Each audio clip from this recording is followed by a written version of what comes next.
Hey everybody, I'm Garnet Lee. Welcome to the One Up Yours podcast for Friday, May 16th. And everybody, seriously peeps, this one is for you. It is closing in on midnight Wednesday night. We're at Andrew's house. I got a picture actually of the recording gear we got set up here. He's gone to great lengths to make sure that we could confirm the weekend for you. So there you go, weekend confirmed. David Ellis is here with me, as is Brad Shoemaker. What up? What's up, man? Just ate some cold pizza. The cold pizza helping you out a little bit? Delicious cold pizza, Feeling absorbing good. alcohol. Feeling good. Hey, we were at many events today, including one where they were serving Johnny Walker Blue Label. So I will admit that I'm a little happy. We got a lot to talk to you about today. I think we're just going to do one solid straight run through. Andrew's going to mix it down. It'll be up for you guys so you can listen to it.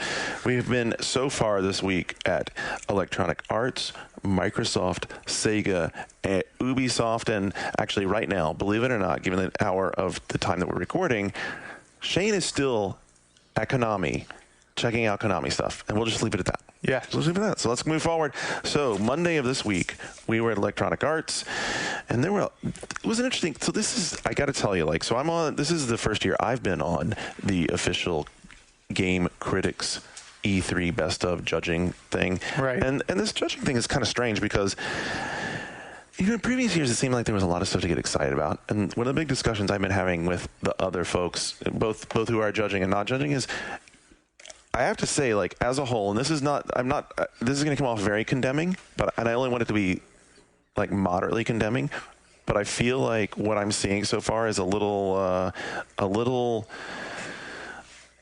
bankrupt in the imagination department. I mean, there's You're nothing. talking about everything or just EA? Just as a whole. Okay. Just as a whole. Not EA. Not EA. EA is by no means the only culprit. Nothing in this fired robbery. you up? So there was something that fired me up at Sega, and we'll get to that in just a minute. But I mean, in general, There's not that one game that just stands out. Yeah, it seems like a lot of what I'm looking at is catalog stuff, very predictable. Seen it. Very. Yeah. It's been done. Right. Yeah. Right. I mean, it's very, very predictable stuff. Are we really on the upside of the curve for this generation? Because where's the games that jump out and make me say, hey, wow, awesome. I'm glad I got this game. I'm glad I have this console so I can play this game. Well, that's not what big publishers like to do, right? I mean, they look at market trends, they look at what's selling, and then they say, all right, let's do more of that. It has sort of gone that way, hasn't it? Yeah. It's very disappointing. Okay, so let's dive into EA, and I'm let's get some of the stuff out of the way first. For instance, I have to say, there's a lot of battling going on Electronic Arts. Yeah. There's Battlefield Bad Company. There's Battlefield Heroes. And then there's Battle Forge, which is what even Dude, what the fuck that is game has cards in it, so right at the outset, I cannot speak to it. How many cards? No. How many hyphens can you put in the description of what a game is? It's a card game / RTS / fantasy. What? I don't know. I know you guys are going to joke about this, but N-Guy and I are texting each other. So you have to picture. Were you guys painting your D&D figurines while checking it out? No. Is that a euphemism? We're in this one of the many loft-like bars that they use for presentations around San Francisco, and I'm down on the floor, and N-Guy's up in the balcony, and we're watching this presentation. I'm looking at this game, and I start texting him what is this? And he's like, yeah, I like this aesthetic when I saw it before. And I'm like, yeah, 10 years ago. And he's like, I think you misspelled 20. I mean, come on. It's generic fantasy. It's generic fantasy stuff. And then you bring in all of the card trading thing that I guess was popular with Magic the Gathering and all this and all that sort of collectible card trading game. And I'm really struggling to see what the compelling point is here. Really. As a PC game. I mean, it's very niche. And it was nice. I mean, technically, it was executing well, right? I mean... Yeah, everything I saw looked good, but, What's the draw? Yeah. I mean, what audience is begging for their card game mechanics in an RTS wrapper? Yeah, so the motivating factor there for them, as they explained it, was that, you don't want to get, everyone's tried to find a new take on the Company of Heroes mode, which was, we're not going to make you be a dirt farmer. We're not going to make you build bases and do all of these very... no stream of minions running back and forth between the resources in your base. You're not going to be mining. You're not going to be farming. You're not going to do all these very... Well, let's focus on the combat, right? Right. So the way they did that here is that you get cards, and you play the cards, and the cards let you do instantaneous actions on the field. You know, it's funny you should mention like developers trying to copy Company of Heroes, because I've heard, I've heard rumblings that that's actually one of the things they're really going to try to do with Halo Wars when it hits this year. They're really going to try to... Oh, come on, David. It's not rumblings. Everyone knows. I'm saying like lock, stock, and barrel. It's going to feel like Company of Heroes with like a Halo skin. And that's not necessarily a bad thing, especially since Company of Heroes is PC only right now. And, I think it's something console gamers could get into. Well, you look at where Halo came from. I mean, originally when Halo was first debuted, it was an RTS. It was an RTS. It was an action RTS. People looked at it and said, "Oh, wow, look at how close up into the action we are." And if you look at those guys' history in Myth, that was obviously what they were trying to do. They were trying to give you that combination of the strategic, tactical command of the units and having a command of the battlefield, and at the same time feeling you're involved in the battles. But card gaming, I don't know. Yeah. That's all we need to talk about. Battleforge.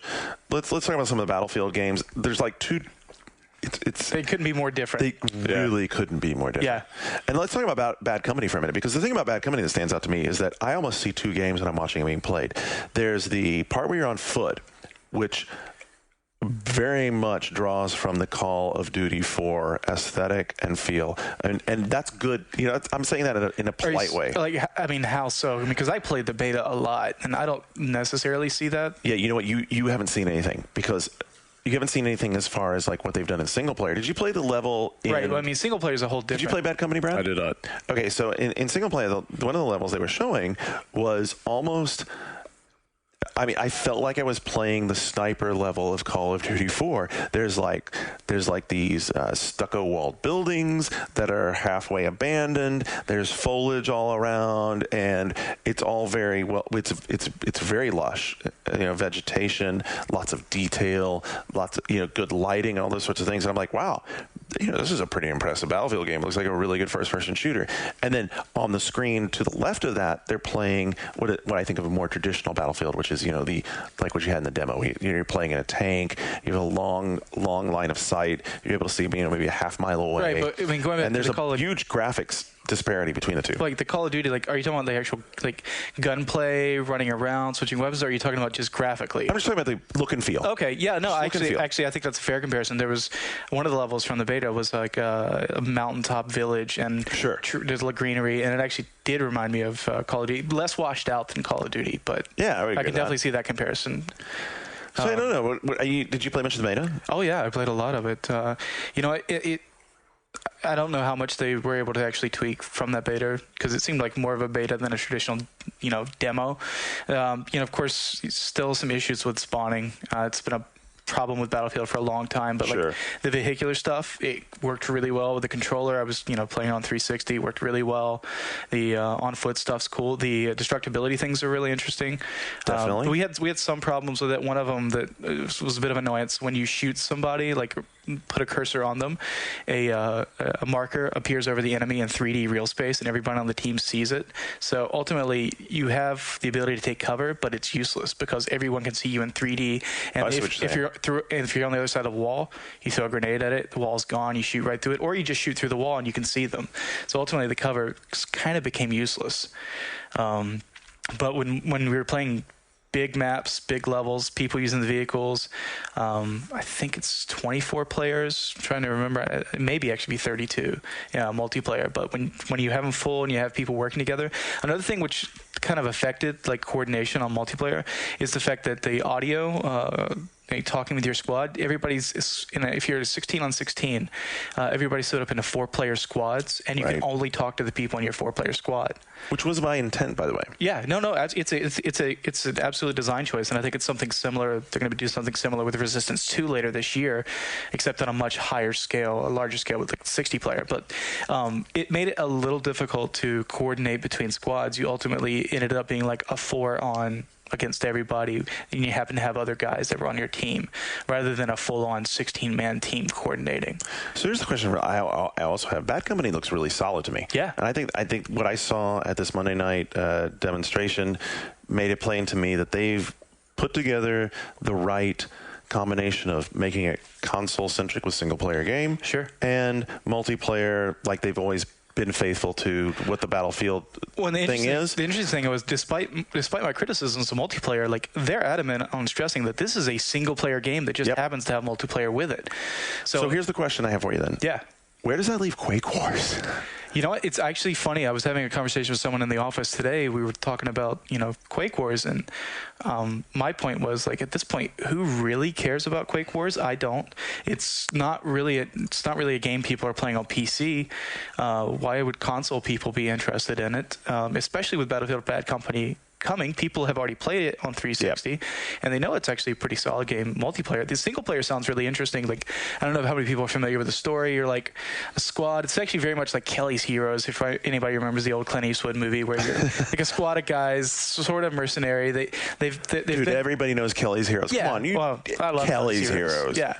So you're a squad of regular army guys, and they're fighting this war, and they're looking around. They're seeing all these mercenary guys that are getting paid to do basically the same shit they're doing, and they're like, well, fuck that. We need to get some money. So they decide to go on a mission and rob a bank, basically rob one of these private military corporations. So, it sounds really interesting. Well, there's a little more depth to it than that. I mean, I think what makes the multiplayer work for me is that it takes 2 points of capturing in the same sort of area to advance forward your line. Right. So it's a very interesting dynamic, because typically as those capture point games go, once someone captures a point, it immediately leapfrogs to the next point, right? Sure. So what happens here is that as someone's capturing that first point, you know that not only have to get that one down, but it's still worthwhile to go and you're talking about the Gold Rush mode. Right. Yeah. Which is that's the only multiplayer mode we played, right? I'm pretty sure Gold Rush was the only one on there. I think there was another one you were planting bombs and stuff. Right. There's no one you're playing as well. We're talking about the Gold Rush is the more interesting of the two. I think it's cool because it still gives you reason as a defender to go out and get to that point and try and hold it, because as long as you can hold them off that second crate, you're still thwarting their advance. You're still doing something valuable. So that's Bad Company. And they're completely different. You had Battlefield Heroes, which I did play a lot of. Convince me that this isn't a Team Fortress 2 ripoff. Well, it's Battlefield. It's not Team Fortress 2. Convince me that it's not a Team Fortress 2 ripoff. Okay, Team Fortress 2 and, say, Battlefield 1942. Yeah, different games. Well, I would Heroes, say they didn't look like each other. This is how I would describe it. It's a Battlefield 1942 with possibly the aesthetic. Well, definitely the aesthetic of What do you Team mean? Fortress. Well, good correction. Kinda. Yeah. I mean, it's not exactly. Come on. But I don't know if. What do you mean, kinda? I mean, I watched a guy running towards me in exactly the same animation that I've seen. It's cartoon-like. They are very similar. It's exaggerated and stylized. The difference is, though, you can completely customize what your character looks like, and that's different. That's a nice tweak. Yeah. But is that a bad thing? Like, no, I'm not saying it's a bad thing. Check it out. It's free. Yeah. It's free. Free is good. You can download it for free. Well, I would play it for free. So Shane will be playing the shit out of this game. Probably. This is the point I would make. Shane, why, yes. Even if it does borrow heavily from the cartoon-like aesthetic of Team Fortress 2, why it's not a bad thing. Everyone's always complains about PC gaming is that you need like the best rig possible to run games. Team Fortress doesn't, Half-Life doesn't, and this doesn't either. Does. It still looks good on a low-end rig. Yeah, they said this will run on like a 1.3, 1.4 gigahertz machine. Yeah, and it'll probably still look pretty good because of the art style they've chosen. Yeah, it's totally got the World of Warcraft thing going on, where it's not like a I just fixed that for you. Okay. See how I did that? I wasn't picking up or something there. It's not down to like geometric complexity in the models and the environments or whatever. It's the art style that's making it impressive. It's not that you need a beefy machine to run like these really complex graphics. It's got a really clean, simplistic art style to it. Right. My one complaint that I'm still not sold on, and from everything I've seen of the game, I still haven't actually played it, is the third-person camera. Like, I mean, I wasn't sold on that. And in fact, I asked them if there was any chance they would add a first-person camera, but they said because the casual the character customization is such a big part of the game. One of the things, like I think Sean Elliott did the preview for us. What he was told, I think it was Sean, that he was told was that he killed me in a tank 2 or 3 times, so I would assume it was him. One of the reasons they've gone with a third-person camera instead of first-person is they feel like more casual gamers are turned off by a third-person or first-person camera, and they're more likely to play something that's third-person because they don't have a sense of perspective of where they are in the world. Right, but the weird thing is like the third-person camera seems to be locked. Your character's locked in the middle rather than off-center, which is what a lot of games have been doing. Yeah, that's and true. So it seems a little weird that your character's locked in the middle. It feels. I don't know. I haven't played it, but it looks a little weird. But I guess you didn't have any problems with it. So. It was fine for me. Yeah. I'm looking forward to when they release a beta of it, and we can actually get our hands on it. Yeah. Well, actually, what they told me was that the beta is essentially the release. Right. Because you're not shipping a box product here. It's right. As soon as you're ready to go beta with everybody, and when nobody's paying money for it, who cares if it's a little bit buggy? Just put it out for everybody. And don't be fooled. Like they want to get as many people playing this as possible because that's how they actually are going to make money. Yeah. So you know what? If enough people are complaining and actually absolutely want first-person camera, they're going to put that in as an option. They've pretty much already said that. And they'll charge you for it. No, I don't think so. I think for this project, this game, they're really committed to leaving everything free, other than some add-ons. They told me unequivocally that any game content, anything that you would consider core content within the game experience, will be free. And I think EA's already had their fingers burned for charging for stuff on games with the Bad Company stuff. Well, how much does it matter if you get your fingers burned if you make a lot of money? But they backed out with Bad Company. They're not charging for those weapons anymore. So I don't think you can discount that. So I don't think they're going to be charging for a first-person camera for Battlefield Heroes. All right. So one of the big demos they made also was skate it. This is how you skate it. This is how you skate it. This is how you skate it. How do you skate it, Garnet? This is how you skate it on DS. This is how you skate it on Wii. Okay, so let me just jump on the DS for a second because I think we're going to have more to say about the Wii because there was much more demo of that. The DS version, I don't know. That could be interesting. I like the idea of using the stylus to execute the different tricks. I think that could add something to the skateboard world, which has definitely been done. Right. And done and done. Although, hey, back in the day, Tony Hawk on the GBA was pretty awesome. I played a lot of Tony Hawk on the GBA. I mean, so I could see myself getting hooked on that a little bit. What do you guys think? Skate it?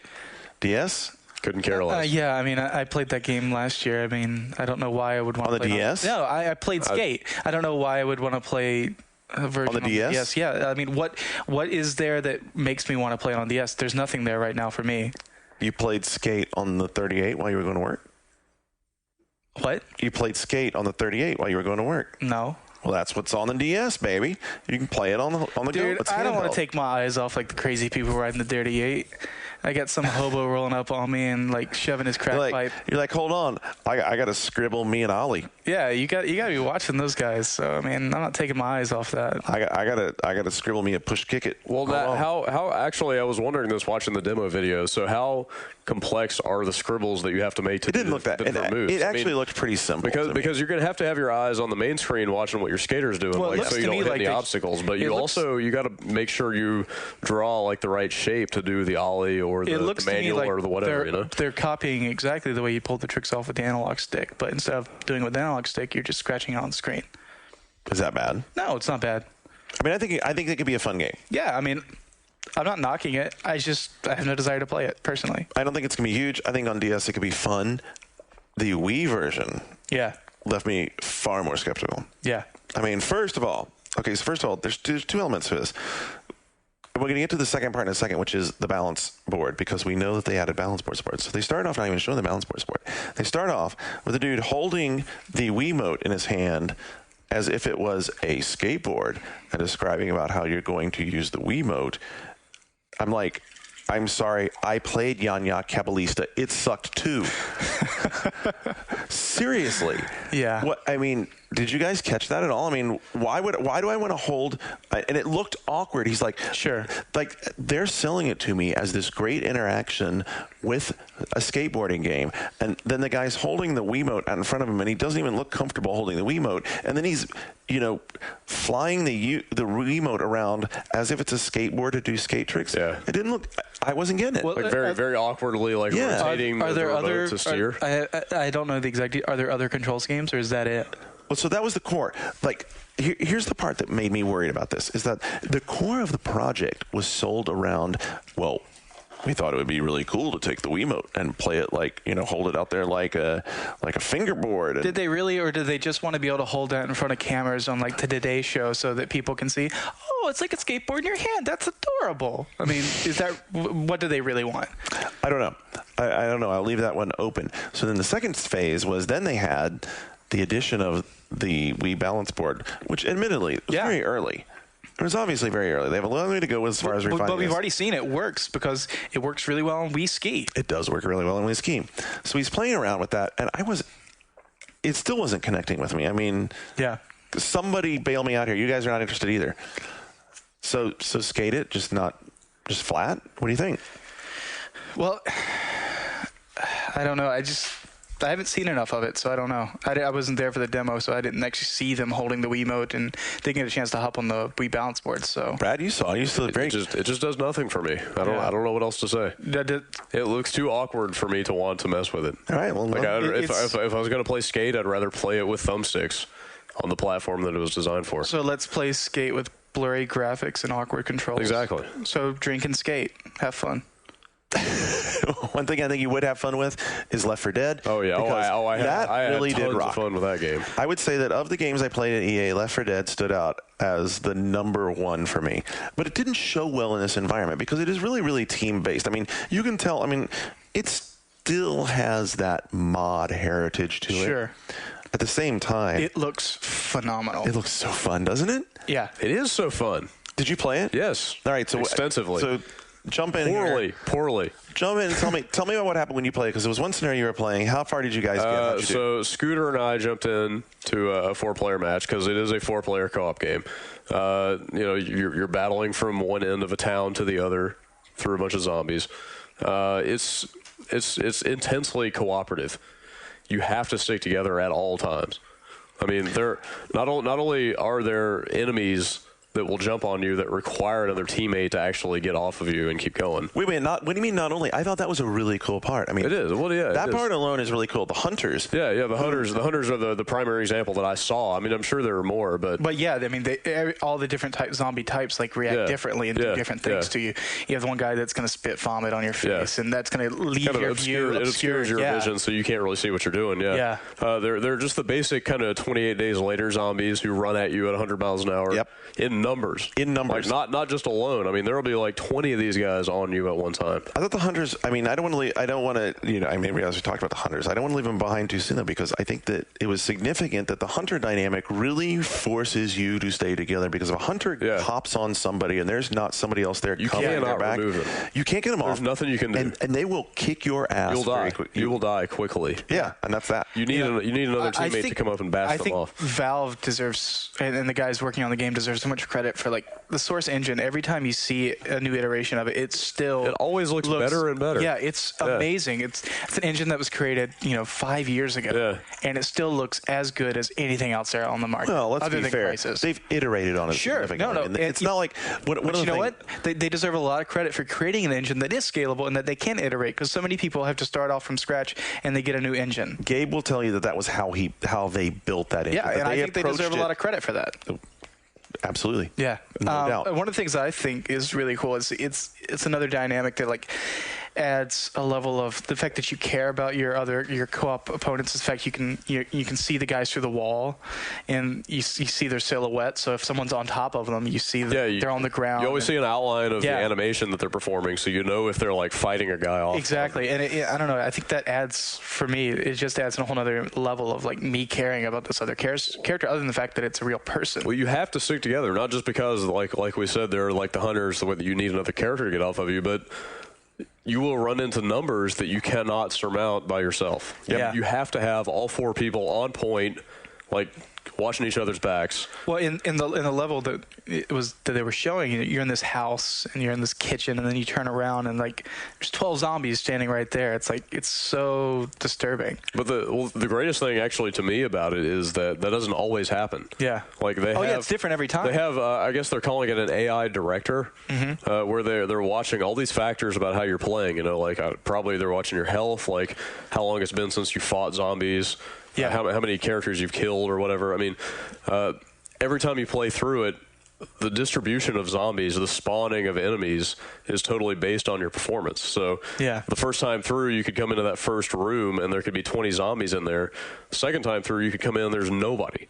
So there's like it's their version of scalable AI. Yeah. There's constant palpable tension because you're going through areas that last time had tons of enemies. This time there are none, you know, but you never know when you go around the next corner if there's going to be like 100 guys just like waiting to eat your brains. Yeah, I mean, it's not going to be like, I don't know, Rainbow Six, where you just learn where the enemies are, and it's basically a shooting gallery where you know where they're at, you enter, you shoot them. It's always something different every time you hop in. Well, I tell you what, looking at Left 4 Dead made me even more excited for what might be with The Crossing.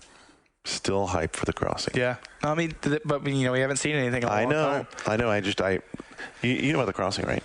It's a shooter that's part single player, but also melds with multiplayer. Where there will be instances where you'll hop into a level, and to get through the level, you actually have to fight against human characters that are taking the roles of like enemy. You're playing your single player online. Yeah.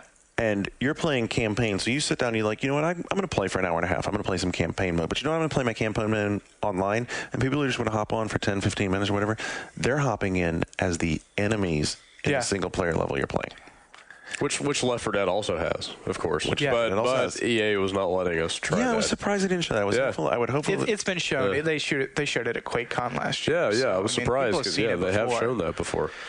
That's actually really weird that they weren't showing it this time. But I mean, I can't wait. I can't wait for that game. So that was a big standout for me at EA. Did anyone check out Warhammer Online? I mean, I walked past it. Yeah. I willingly admit, Warhammer fans, that you're going to like it, that it is Warhammer universe, but I walked past it because, to be honest with you, it didn't jump off the screens at me.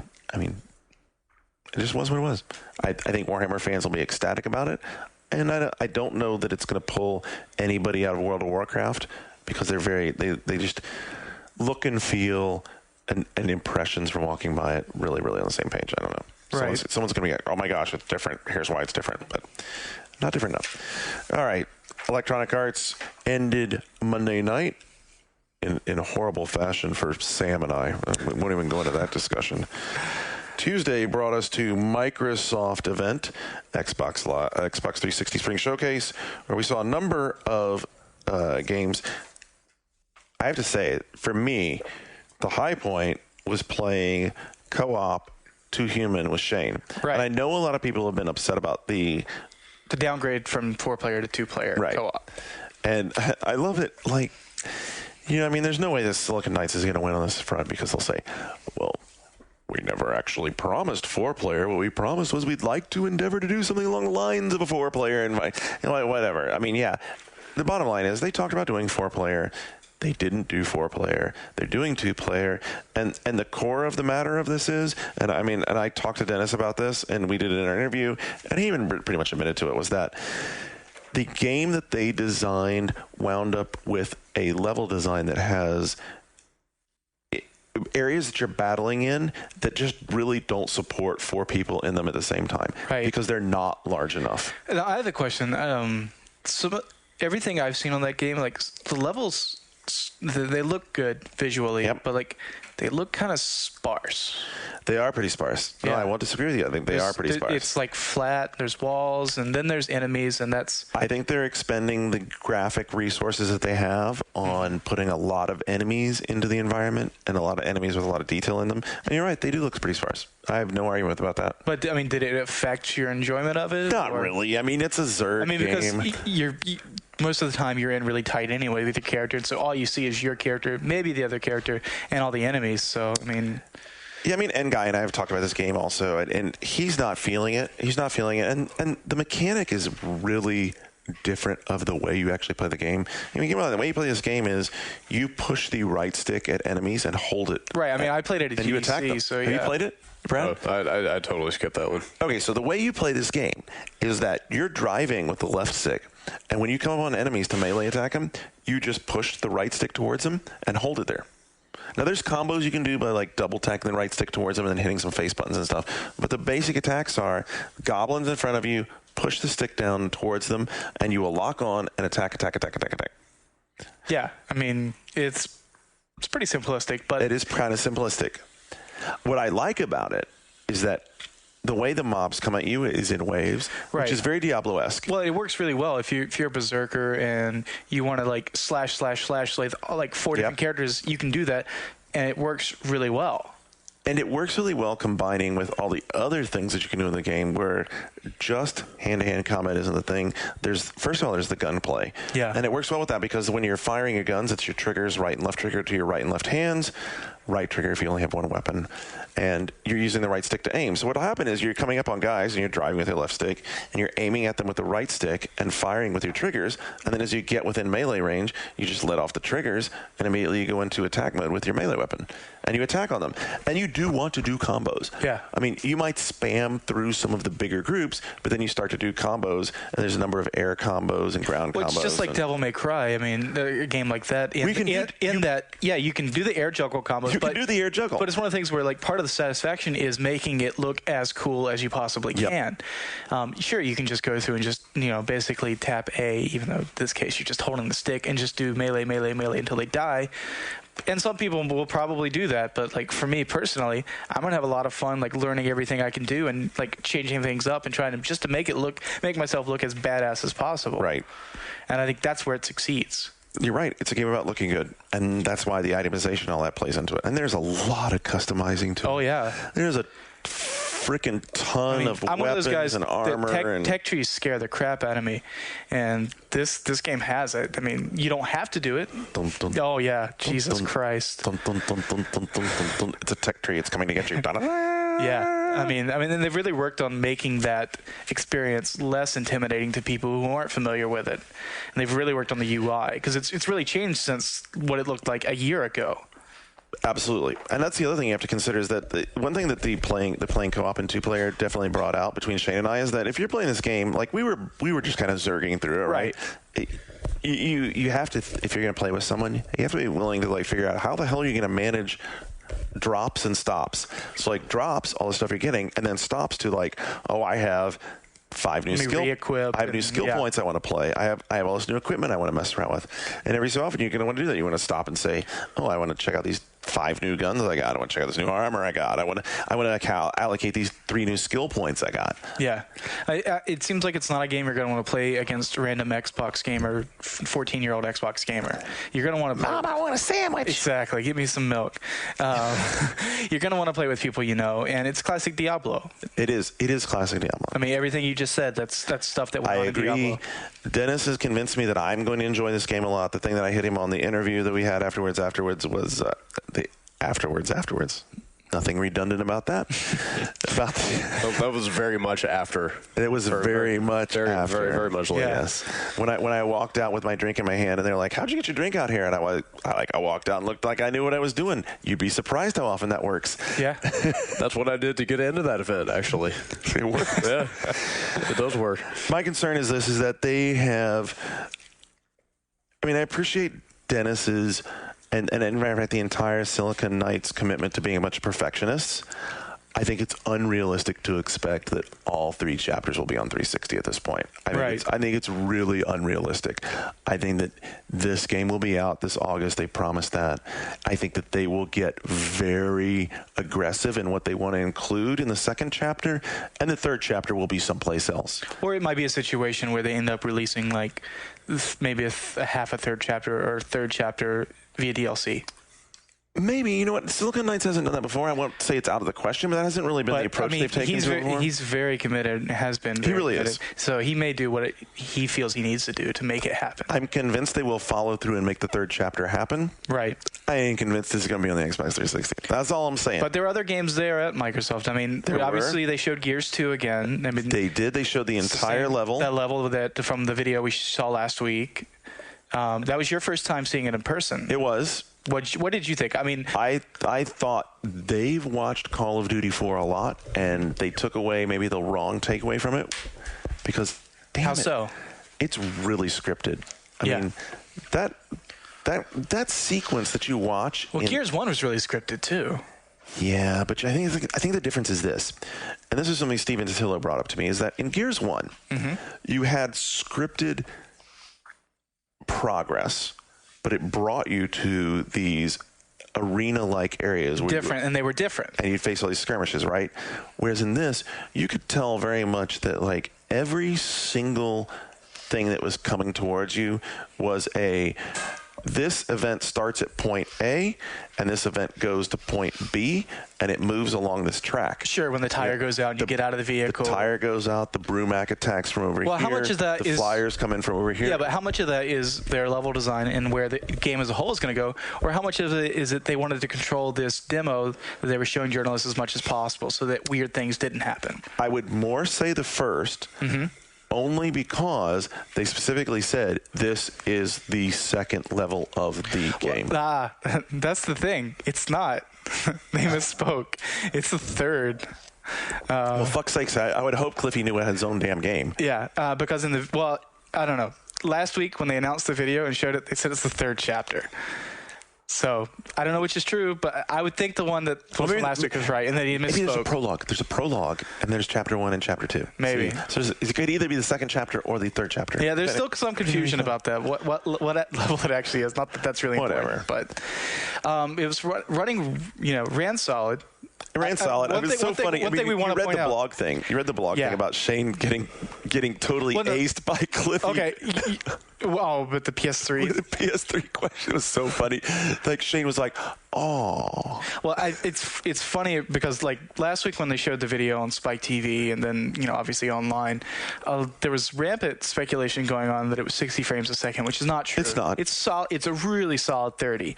I mean, the raw video we got was 30 frames a second. So I don't know. Actually, from the way Cliff was talking about it, it's not locked at 30 anymore. Yeah. It's like basemented at 30 because he's like, oh well, this part right here is running like between 40 and 45, and this part. Why are we talking about numbers of frame rates? It ran smoothly. Yeah, and it's fine. It looks really good. It does look good. So a couple of things I would like to point out about the way the visuals look that really improved to me is that the lighting looked fantastic. It was really great. You see when you fire your weapon, you see the reflection off the face. Oh, you know what was even better? The tracer effect from the machine guns is amazingly cool. Oh, when he's on the turret firing. Well, no, just any of it. Like any gun that has rapid fire now has tracers. Like I guess every sixth bullet or so, right? And so you've seen them before, like where there's beads of light. But now instead of being just beads of light, they get out about 30 yards in front of you and they start to smear, and they start to get that, like, it's like watching a military channel special, like those old Korean War films or something. Like they start to get that smear and that glow around them, and especially as they get further out, they get less distinct. It's really, really impressive. It looks really neat. One of the things that wasn't in the video from last week but was in the footage they released today was the specific execution moves, and where you can jump on the character and do different execution moves. Did he show you guys that during the demo? I don't think so. Yeah, that was really weird to me, in that it was on the same level. They didn't show it in last week's footage, but they did show it in this week's, because all they showed last week was the meat shield grabbing, pulling out the pistol. Yeah, and shooting. I think it was just trying to show off. I think he was trying to show off in the demo that they're outdoors, which was the other big thing. I mean, they were outdoors. Well, and the color palette's different. It was much lighter. Yeah, I won't say that it was different. No, it's different. It's not gray and brown. You're right. It's light gray and light brown. No, but there's a greater depth to the colors that it's in the game. I mean, certainly it's not Mario Galaxy. Like, no one's going to make that argument. But it's very not colorful, whether you put a U in that or not. But I would say it's more colorful, like much more colorful. Yeah, I mean, what I was going to say is that I think it's much more pleasing, and I think it's more about the lighting and the way they're handling the hues outside, it's not really that they added so many more colors to the palette. I mean, maybe they did, but to me, it's much more about the lighting. It's outdoor. It has a nice skybox. Well, you feel like you're in a more expansive area. You know what worries me about Gears, or maybe not worries me, but it kind of bugs me a little bit until I see the final product. And I didn't see the demo that Cliffy B gave. I've just seen the video that's online. But it reminds me of a lot of the kind of iterative annual sequels that you saw on the PS2, like the Jak and Daxters, the Ratchet and Clanks, where you would get a sequel every year where, like, say, the character model was basically the same every year, right? Like, the HUD was more or less the same, you know? Like, it felt more like it feels more like they're making more levels for the game you played last year than they are making. More. Yeah, exactly. It's like they're not making David, let me tell you, from what I saw, it is Gears of War more. Well, but that's not bad. They're not making a full-on sequel. They're making more levels for the great game that you played 2 years ago. Right? Why is that not a full-on sequel? Well, because it's very much iterating on the game they already made, right? It's not like a GTA where, I mean, you know, there's like 3 years between GTAs and they're completely different. Are you telling me that GTA 3 and Vice City and San Andreas right, the same game? But they didn't make Vice City 2 where you're playing Tommy Vercetti again, running around the same city with Vice new City missions. Stories. Well. Not 2 years apart though. Right. The kid scores one and it counts. But they didn't put Vice City 2 out 2 years after Vice City 1 with the same main character, the same city, and just some new missions.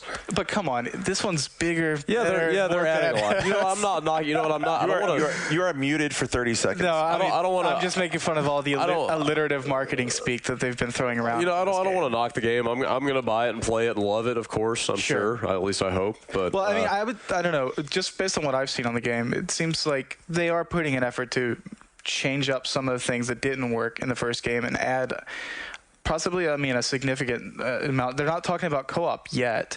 No. We can safely assume that two-player co-op is back.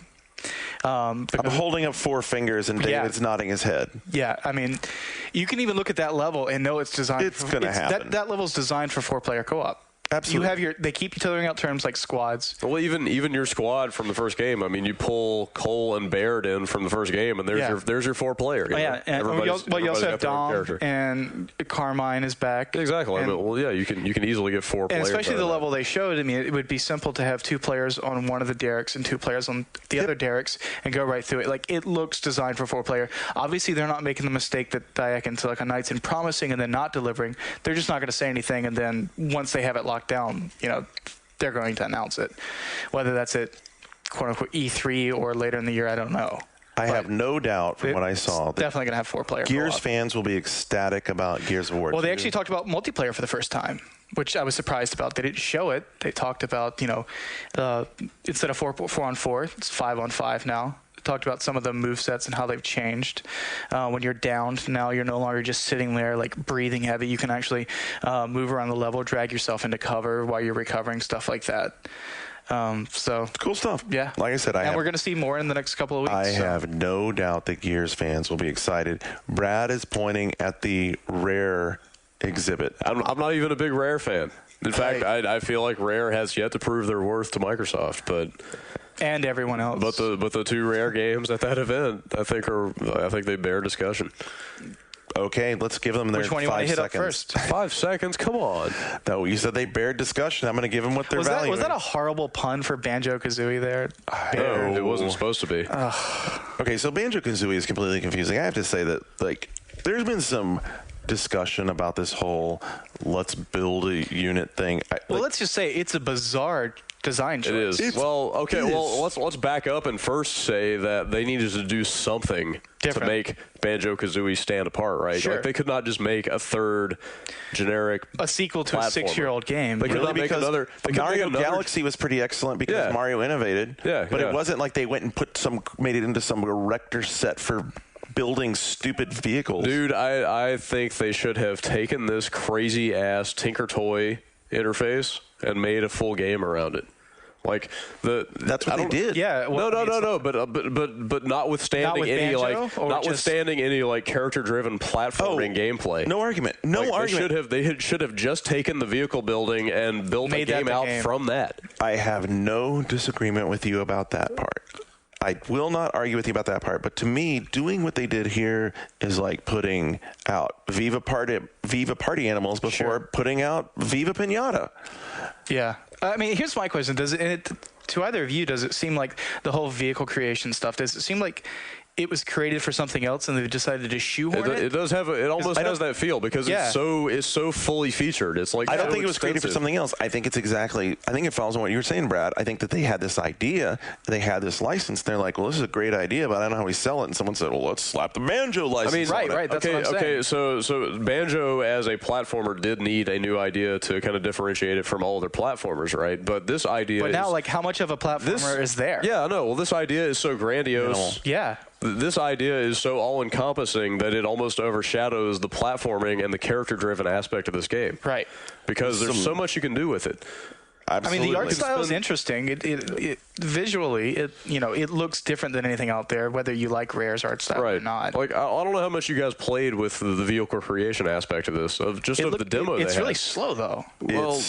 It's like there's a reason in all the footage they released for it, the fact they use time lapse when you're actually creating the vehicles. The editing interface, you'll have to be very meticulous and obsessive to make really cool things. Which brings me to a greater point. There's all the rumors of motion control.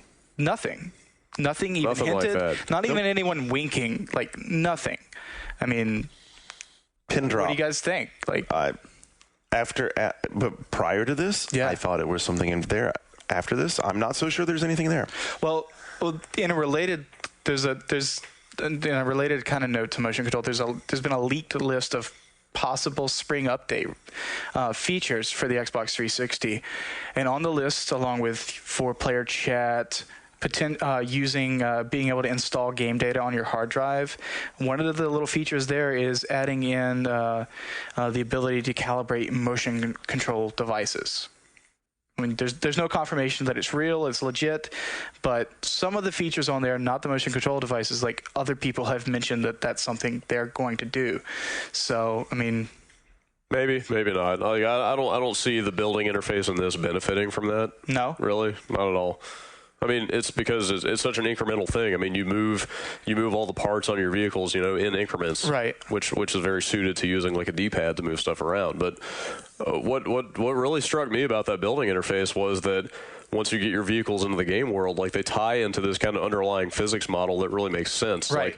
Like I mean, granted, the demo they had running had a bunch of preset vehicles that probably won't be in the final game when you first load it up. But I loaded up this really beefy kind of car model that somebody had built, and I slapped 2 rocket engines on the back. I just stuck them on like the back wheel wells, and I stuck 2 rigid wings on the sides of the car. Right. Dropped it into the game world, jumped in it, and drove it, and it took off. Right. I don't think anyone's knocking the fact that it actually works. The wings, like literally, like with the rocket engines powering the car, like the wings. Dear me. The wings like caught updraft, and the thing flew.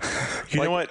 Che, you should obviously hit up Brad because I think he's ready to play some Chrome Hounds with you. Dude, yeah, that's what it ties into. It's like that obsessive, builders mentality. So, who thought Chrome Hounds with Banjo-Kazooie license in a amusement park set of little weird challenges things was a great idea? And this is exactly why I'm saying that. This is why I'm saying the builder aspect needs to be broken out of this and made into its own game, because I don't know that it fits into this like platforming world with a character-driven aspect. You know what? That would be a fine game for a downloadable PC game or a very niche PC game. What is an Xbox title? As an Xbox title, that's a full-price 360 retail title. As an Xbox 360 full title, that, by the way, is the return of Banjo-Kazooie after many years of absence.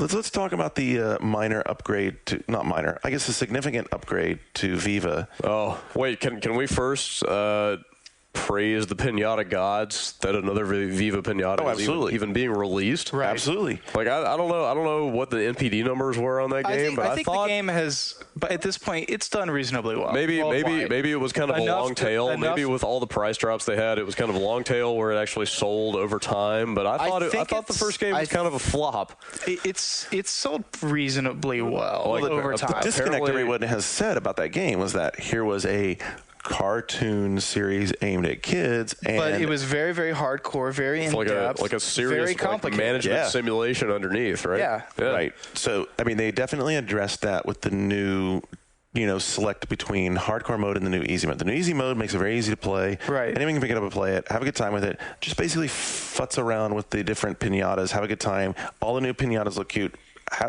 This game it's not a sequel. I mean, I'm not going to call it a sequel, but I will call it a really, really strong evolution. Because I would say if you want to really point out a game for the Microsoft event that's very much iterative, like I would say this game looks like it is. Oh yeah, that's very true. Like more so than Gears. It looks. I mean, if you look at it just on its face, it looks exactly like the first game. I remember when I first saw the screenshots for it. There's some new terrain types. Like there's some sand. And there's snow. Which they handle very interestingly by doing them in remote settings where you set traps and then can bring those pinata back to your garden. Right. Yeah, from different areas, regions, stuff. Yeah. The best part of this game though is the camera support. I don't know how much you guys know about the camera support, but it's amazing. It is beyond cool. Do you know how it works? How beyond cool is it? It's so beyond. Let me tell you. Hold on. Your game's really awesome. How awesome is your game, dude, bro? So basically, you can take pictures of pinatas or objects. Okay, well, let me back up. So in the first game, to send Pokemon Snap just called. It's kinda. So in the first game, you send objects to other players by you select them and mail them, right? Yeah. To other gamer tags or whatever. In this one, so you can take in-game pictures, and it makes JPEGs. If I've got this straight, it's kind of convoluted, but so it will take a snapshot of whatever you take a picture of in game, and you go on their community site, and it will just like Halo 3. Sure. Yeah. I mean, Halo 3 does the same thing. Similar, yeah. Microsoft has this technology. They're sharing. But they spit out an image of the pinata or the object or whatever. There's a little barcode on the edge of the picture, and you print that picture out. And you scan it with another camera? Or you can load it up on an iPod or anything that can display a JPEG. Like a Zune. Sure. I'm sure they'd love you to use They'd love you to use that Zune. But the point is, or an iPhone. You get this barcode in some format that you can put it in front of the Xbox 360 camera, and it reads the barcode and it reproduces that object or pinata in your game. That's interesting. Yeah. That's really. You know what would be even more interesting is if they went Monster Rancher on it. Do you ever play Monster Rancher? Yeah, you can stick your CD in and yeah. So imagine if you could just take barcodes from random crap and put it up in front of there and get different pinatas. But if you're doing Courtney that, Love drugged out. How would you get such clever names as Cinemonkey? Or Crocodile. But here's my question. Why go through all the effort of doing that when you could, I don't know, maybe have a file share that you could leave it there and people can use the service they already have of downloading. Microsoft wants to sell cameras, maybe. I guess. Well, I think part of the idea is you would be able to share them through the camera, but yeah, I mean, it's why go through all that effort of having to print it out and all that stuff? You can still mail pinatas to each other because it's cool, David. You just don't get it. I guess not. You just don't get it. I don't see how awesome it is quite yet. It's really awesome. I mean, unless they're going to be selling booklets that you have to buy that have special barcodes that you can only get from their special booklets that you have to pay money for. I don't know. I don't think they've made any implication that will be the case. Yeah. All right. Let me throw these last two out there and see if either of you guys want to cleave to talking about them. Ninja Gaiden 2 or Fable 2. I mean, Fable 2, I'm excited for personally. Why? But drop in co-op enough does it for me. I love co-op in games. Revolutionary. I don't care if it's revolutionary. Peter has bought you Kool-Aid, and you have partaken of pictures and pictures of it. I'm not buying into the game world or buying I'm not excited that I can buy any house in the game and all that bullshit. But the idea of playing cooperatively is fun to me. I like playing games that way. So I mean, it's another game where I can do that. I like it. I mean, I like that aspect of it. I don't know if it's going to deliver. I'm still not sold on one-button combat and all that One-button combat actually works, to tell you the truth. Who's drinking Kool-Aid now? I'm just telling you it works. Hey, Garnet, tell me how awesome that one-button combat is. It's really awesome. It's really awesome. I think, you know what's interesting to me about the way their game goes is that they don't seem to recognize that one of the things that I think people immediately are responding to, whether it's conscious or not, is that Fable 1 was an Xbox game and Fable 2 looks like the sequel on the same platform. I mean, I'm sorry. I'm not being disparaging intentionally. I'm saying it's just that it doesn't have that. It doesn't have next-gen glow. Yeah, I mean, you call it next-gen glow or whatever you want to call it. I'm just saying it doesn't have that, wow, I just stepped up. It doesn't have that, wow, I stepped up. And I think it's a lot of because of what they've shown. I mean, they've been very careful what they've shown so far. Right. So show me some more of the world. Show me larger spaces. By the way, that game is not 2008. Sure. It is not. Like, I'm sorry. That game is not 2008. Especially not when Peter's giving a guided demo on it and he's talking over the whole thing. That guy is super brilliant and has fantastic creative ideas and energies. And I think that the game will be better off if they don't obsess on getting it out in 2008. And Ninja Gaiden 2 is Ninja Gaiden 2. You guys are going to have a great time playing it, and you're going to hate the camera. And it's out in 3 weeks. Yeah. You're going to have a great time playing it. And you can take screenshots in that. Combat's fantastic. No camera support, though. And you're going to be pissed off as hell at the camera. So then today, wow, we're moving like wrong. Today we were at Sega in the morning, and then Sega again this evening. Okay, so I wasn't at Sega, but the first thing I heard this afternoon when I was talking to somebody about Sega, did you hear about Golden Axe? Oh, I saw Gentlemen, Golden Axe. Tell me about Golden Axe. What did you hear about Golden Axe? There were. Maybe I can confirm or deny. I believe. I said what, and the person responded with a groan and a roll of the eyes. Okay.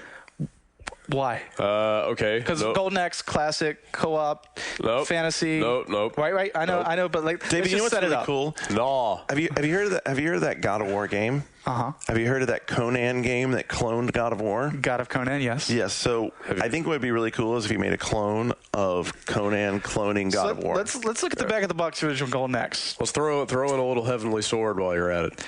Okay. Sure. Original Golden Axe. Awesome. For many reasons. Fantasy setting. Original what? The original Golden Axe. Oh, we'll have to argue about this in a second. Oh, you didn't like the original Golden Axe? I thought it was fine. My point is this. Like a little bit ago, we talked about this, the first point, and we'll go back to it again right now. It concerns me that in an era that we're supposed to be on the up curve of these consoles, that we're scraping the barrel such that we're grabbing Golden Axe for inspiration for games. I mean, I'm sorry. I had a Genesis. Golden Axe was a fine game. I enjoyed it. It is a bizarre choice to bring back. Special. Are you really going to bring me Altered Beast next? I mean, we joke about it. Are you like? I see Golden Axe, and I'm like, oh my God, they're one step away from Altered Beast. Yeah. Please no. So Golden Axe, co-op gameplay. Nope. This one, of course, has Golden Axe. No dwarf. I loved playing as dwarves in the Golden Axe. Surely that's bad. That ain't gonna happen. No. Sorry. No dwarf, no barbarian. It is all the girl. You know what? I also love leather-clad S&M. Does it have that? Yeah. You know what? I'm gonna leave it at this. You know what I really liked about it was the name of the game is Golden Axe. Beast Rider. And as they said Golden Axe Beast Rider, they scrolled the camera down the backside up close of the chick female right over her booty. Right over her ass. I'm like, yeah, ride that beast freak show. So what makes her a chick female? Okay, so she's mixing it up in a skimpy leather bikini. Who wouldn't? Because, obviously that's going to provide ample protection. Those are loincloths. Yeah, whatever. There is a lot of beast riding. You know what? In the game's defense, I will say that you can ride a giant chicken that breathes fire. Oh my God! That's a box quote. Hold on, score. I could get behind that, and you can also call down a dragon made of fire. Andrew smiled. That's so a box quote. Yeah, Andrew smiled. He still it does have that. That's all it's got from the original game that I can tell. Guys, it's 12:45. Let's move on. No more wasting time on that one. What else are we talking about at Sega? Sonic stuff. Let's talk about Sonic stuff. Sonic Unleashed. We saw that.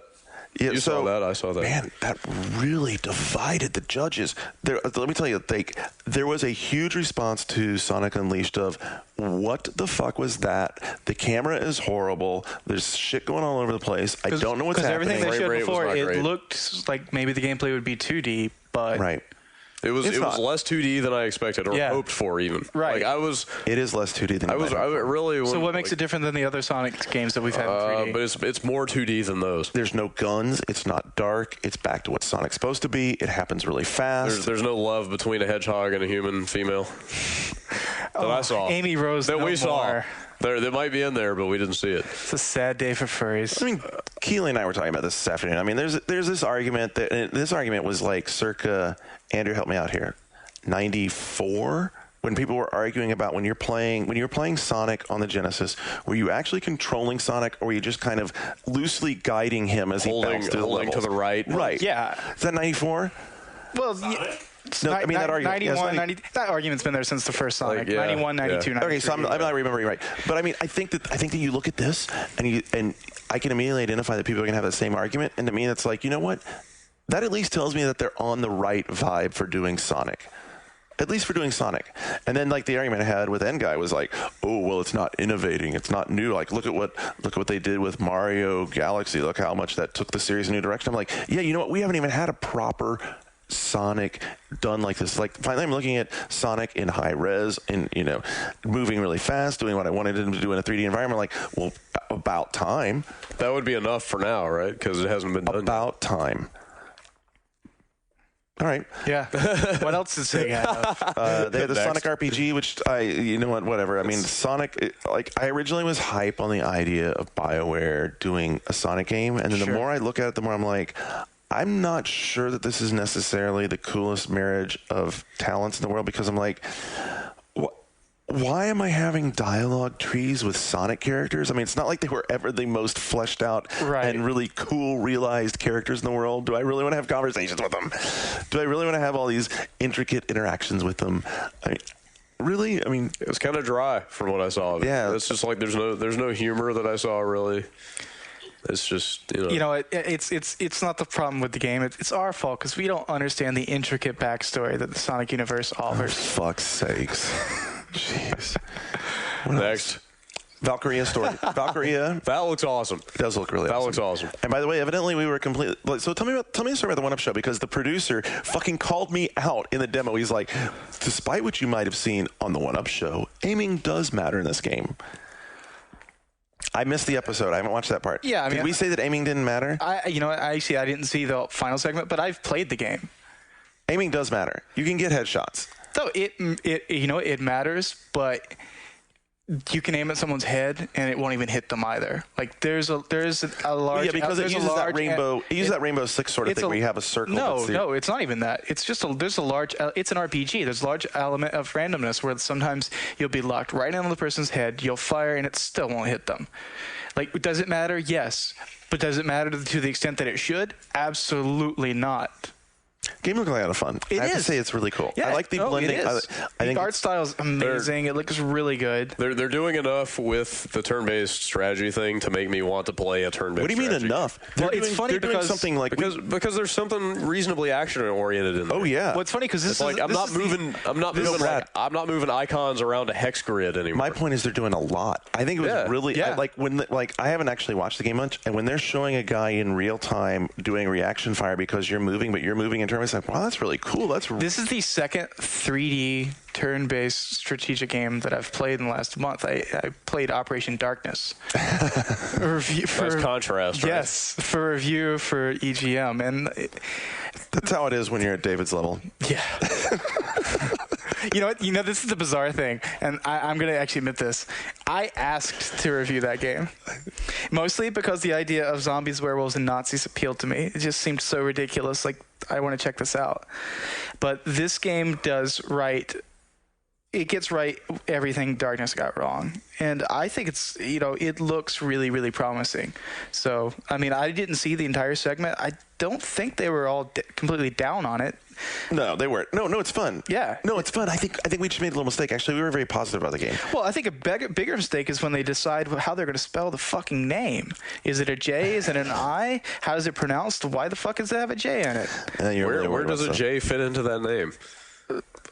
The official spelling we've been told is it's a silent J. Who cares about the because of the Nordic pronunciation of the word. I'll give you a Nordic pronunciation. Anyway, you know what did stand out about Sega's event was this evenings where they showed off the Platinum game stuff, and in particular Mad World, which I didn't see. I wasn't there tonight. I haven't seen it. By the time Friday comes around, you'll have seen the video and you'll be like, yeah. Well, tell me now. I still haven't figured out what to make of that. Wait. I heard Sin City. I like that. Okay, so it's all black and white. It's the entire game is the entire game is real noir kind of stuff? No, it's manga. It's like super stylized. It's very manga. Like comic book style. Okay, so imagine manga, Sin City, and Running Man mashed up together. So you're playing this character who's in this futuristic cable access television show where he's basically killing people for fun and giggles, and it's sounds like Manhunt. You have a big robot arm. You have a robot arm. It is Manhunt-ish, except it's not. Big robot arm sounds like Bionic Commando. It doesn't have that dark vibe over the top of it. It's not like it's not just. Is it tongue in cheek? It's not depraved. Okay. It is. It's tongue in cheek, but it's still super violent. Like sure. The first thing he does is he takes one dude and he throws them into the dumpster that's labeled human trash, human refuse or something. Right. And then he leaves him hanging over the edge of the dumpster. Like their waist is resting on the edge of the dumpster. Right. And they slam the dumpster lid down and it slices them in half. Yeah, the dumpster lid is like lined with razor teeth. And he takes another guy and throws it in the dumpster lid. They both slam shut and like half the body falls into the dumpster. The other half the legs come flying pairs off of legs just go flying down on the street. This is just an introduction to this game. This game also includes like spike walls where... Is it like cell shaded, the graphics? Kind of. It's like sort of a flat shaded, like it makes it look sort of like it's manga or like hand drawn. It very much looks like pages out of a good manga. I mean, it really looks. Did you guys see Afro Samurai earlier this year? It's not as detailed as Afro Samurai. Okay. It's more of a blocky hand art style. Intentionally, though. Intentionally, okay. Yes. And there's the only thing you see in color is the blood is all in color, and there are bucket loads of blood. And then when you do particularly gruesome moves, they'll be just like you would see in a comic cell. You'll see like a pop out word like like grr, swoosh or whatever, and that'll be in yellow. It'll be colored in yellow. So there's also like a spike wall. So you like you'll walk up to a guy and stun him, grab a hold of him, and like slam him onto the spike once. Not just once. Slam him onto the spike again. Yeah. Slam him onto the spike a third time. And again. And then plant him onto the spike. Skip, I don't know if did you play the dishwasher earlier this year? It's very dishwasher. It is very dishwasher because like everything you keep saying like makes you think of the dishwasher. So which I love. You can go straight Kano and pull the heart out of the guy's chest, but then you can go one step further. Do you have an off Australian accent? You can go one step further, and while he's like about to fall over, you can like clench your fist and just crush the heart, splatter it everywhere in his face as he falls over. Awesome! It's awesome. You can break a street sign off at the bottom and take the jagged end of the pole and ram it through the guy's face so it juts out the back of his head. But that doesn't kill him. You can then hold onto the pole while it's sticking out of the dude's forehead and drive him around the level, and then go and throw him up on the spike wall. So it's 3D action adventure. Yep. Free roaming? Is it scripted? Is it linear? They didn't get into that at all. They didn't. They showed this like 3-minute segment of just killing guys over and over. Yeah, the demo was obviously set up not as a demo of game level, but as aesthetic. Yeah, I mean, there was obviously no AI on the guys that were playing against. It was like, here's what we can do with it. Here's what the art looks like. Here's what our kill animations look like. Talk about systems, 360, PS3. It's a Wii game. What? It's a Wii game. It's a Wii game. Oh, and by the way, the kills involve Wii gestures. So you're doing, like, when you go to... Wait. Right now, they involve Wii gestures. Let's see what happens when they try to make it come to market, because that was one of the things that held up Manhunt in Great Britain. I think that you would be onto something if you were concerned that the ESRB might be... Yeah. Interested in looking at this title. We'll see how that pans out. Let's hope they're not listening to this podcast. Why? I mean, I think that I think that's obvious. Everyone's gonna be talking about this. It's gonna be a big subject. It's gonna be a big subject. I mean, what they're showing here is comic book like. It's black and white. It's violent, but it's not depraved. It's really bizarre, over the top stuff. And if they get upset about it, it's going to draw attention to manga. I mean, anyway, let's talk about that stuff down the road. Right. This is really interesting. What's really cool for me about Sega doing this is that you could tell, like, of all the stuff that I've seen, this is like a game that is really not besmirched by, well, the marketing guys said you should do this, and the focus group said you should do this. They're doing stuff because they want to do it. This is what they want to do. It's pure. So it also, as you got to the end of this, they also showed like one of the little mini games they have, which is like this giant pop-up elevator that took you down into another sub-level where there was like a timed mini game called Man Darts, where this giant dartboard popped up and the enemies were just like milling around, and you had you're swinging and trying to knock them into the dartboard. You swung it back, and they'd go flying head first to the dartboard, and they'd like hit in the dartboard. They'd sit there a minute, and then they like would like shear off at the neck. So definitely not steaming and subtlety. No, dude. Really violent, but it had such a. You're obviously excited for it, so. I'm excited for the fact that it really was genuinely, like, this is what those guys wanted to make. It was really cool. The other two games from Platinum, they really didn't have much information on. I mean, they showed the trailer for the. What's the Devil May Cry for one? Bayonetta. Yeah, Bayonetta. Where your chick has guns on her feet, apparently. Yeah. And I was pretty stoked about the DS game. And sounds like they really like Robert Rodriguez. Bayonetta could very much be cool. It's just that they were not willing to show anything yet on it. Okay. So, no reason to get into that. And then the sci-fi RPG. Yeah. Like, I mean, just because I'm kind of a sci-fi nerd. The DS RPG is called, at least working title, Infinite Line. And it's all about like captaining a starship that you can customize. They said stupid amounts of customization. Yeah. We know Brad loves vehicular customization. Yeah, kind of. But they also said it's heavily inspired by Arthur C. Clarke. Oh, interesting. So I mean that could be an interesting melange of influences there. Because it sounds like they're getting kind of a little Macross-y kind of like mech and ship customization and design stuff going on there too. So I don't know. Sounds cool. Yeah. Big spark, big ups to Sega for partnering with Platinum. All these games, and big ups for Sega to really obviously turning Platinum loose and being about what they're doing. Bayonetta, did they talk system on that? That's their next gen game. We assume it's next gen 360 PS3. Okay, cool. So after Sega, the last thing we can talk about is what we have to look forward to the rest of this week. I'm going to see some stuff for Long Lead coming up, but the big thing, I guess, is going to be PlayStation American Day Friday in LA. Yeah, what are they going to have at that thing? Can you talk about that? Yeah, I mean, evidently, I don't understand the way they're writing this. So in Europe, they said that they were expecting 500 journalists for their day there, but they're doing it as a smaller thing here. They're going to have the same stuff. There's a chance they might have some new PSN stuff. I think that probably after talking to people, the things I'm most excited to see are the same things I've always been excited to see from PS3. So, I mean, next week when we're talking about this stuff, I think that we'll be talking about Little Big Planet, Surprise. I know the Media Molecule guys, a bunch of them listen to the show. They're trying to bring over a build for us to check out, so I'm looking forward to that. I mean, obviously, we're in LA. Brian, hopefully Brian will be there. Resistance Fragile Eagle making an appearance. Yeah, I mean, Resistance 2 multiplayer should be there. I'm looking forward to that. And then Killzone, I mean, now that we know that it's a 2009 title, I'm really interested to see where it's at. You know, actually, one of the smaller games I'm actually looking forward to see, hopefully it's playable there, is Pixel Junk Eden, which we've seen, a little bit of, and the art style is, like, phenomenal. And I really like what Dylan and those guys are doing with the Pixel Junk series. Right. I loved Pixel Junk Monsters, and I'm really looking forward to Eden and seeing what it actually is. Maybe that's one of the surprise PSN games. Yeah. I won't argue if it is. All right, so there you go, folks. Now you have your weekend confirmed, and we appreciate you listening. Tune in next week when we'll have, I don't know, Andrew, what are we going to have? We're going to have the rest of this stuff? Real show. We'll have this is a real show. What are you trying to say? Regular show. We'll have a regular show. Not in my house. Not in your house? I like your house. This is cool. It's 1 in the morning. It's 1 in the morning. What are you upset about? It's 1 in the morning. We're rocking the show. Wrap it up. All right, I'll wrap it up right now. For David Ellis, Brad Shoemaker, much appreciate you having you on, dude. Thank you, sir. Andrew, thank you for running the machine. This is Garnet. We'll see you next week. Until then, we are ghosts.